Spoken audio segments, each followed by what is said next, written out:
নমস্কার বন্ধুরা, সুপর্ণা রান্নাঘরে সবাইকে স্বাগত জানাই। ভিডিওটি দেখার জন্য অনুরোধ রইল। আমি প্রথমে দুটো কাঁচা কলা সেদ্ধ করে নিয়েছি।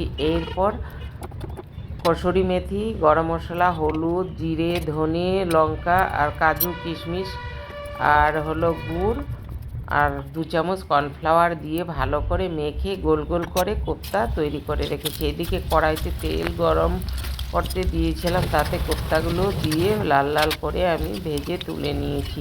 এদিকে একটি কড়াই গ্যাসে বসিয়ে দিয়ে তাতে গোটা জিরে, গোটা গরম মশলা ফোড়নে দিই।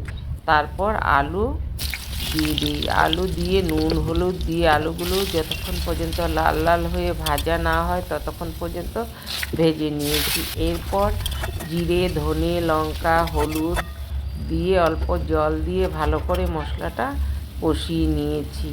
যখনই তেল বেরিয়েছে তখন আমি একটা আলু ম্যাশ করে দিয়ে দিয়েছি।